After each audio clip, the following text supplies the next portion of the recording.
What does phobia mean? In psychology, a phobia is an extreme and involuntary fear reaction such as fear of heights or of being outdoors. The meaning includes the milder reaction of xenophobia, such as the aversion to strangers that begins at around 5 months in children. In politics, a broader meaning was in use by the early 20th century when Anglophobia designated hostility towards England or Britain. By late in the 20th century, the suffix phobia was being used to designate hostility towards many religious or sexual categories. Islamophobia, Judeophobia, homophobia, and transphobia are a few of the more common examples. Applications in the suffix continue to increase.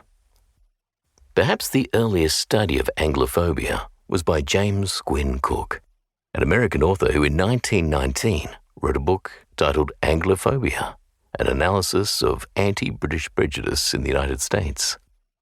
Cooke distinguished types of hostile reaction to Britain, all characterized, he thought, by ignorance or obsession with long-dead causes. This included Irish and German dislike of England. Irish Anglophobia in Australia is discussed in section 5A below. As early as the War of 1812, American Anglophobia emerged as fantasies about vast English conspiracies, though it was no fantasy when, in that year, the British Navy sailed up the Potomac River and burned Congress and the White House to the ground. Cooke's thesis that dislike of Britain originated in real or imagined conflict suggests why Anglophobia was widespread a century ago. At its height around 1900, the British Empire ruled almost a quarter of the world's land surface and traded with much of the remainder.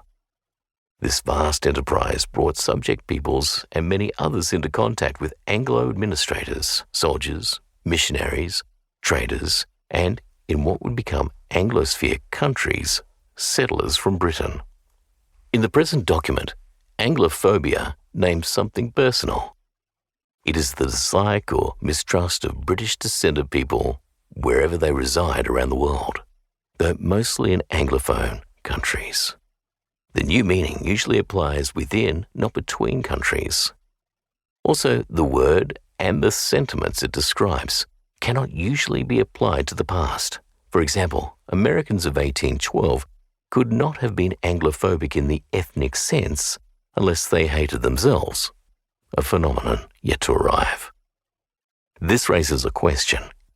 If Cooke was correct, then a degree of Anglophobia was understandable, if not excusable, a century ago at the height of the British Empire. It is not a straightforward matter to explain why Anglophobia became more common after the British dismantled their empire, and why it is frequently evident among leftist Anglos within English-speaking societies, which show relatively high levels of openness and tolerance. Though hostility towards Anglo ethnicity and culture has been increasing since the 1960s, the term Anglophobia is not in common usage. Neither is it recognized by the multicultural establishment, which does not classify Anglos as a protected group. Most multicultural scholarship treats Anglos as perpetrators, not victims of prejudice. This is unfair because Anglos have for many years been subjected to vilification on a large scale. Consider the mainstream Australian media. Over the period 2012 to 2013, the second author of this paper documented 215 articles and TV programs touching on ethnicity and the national question.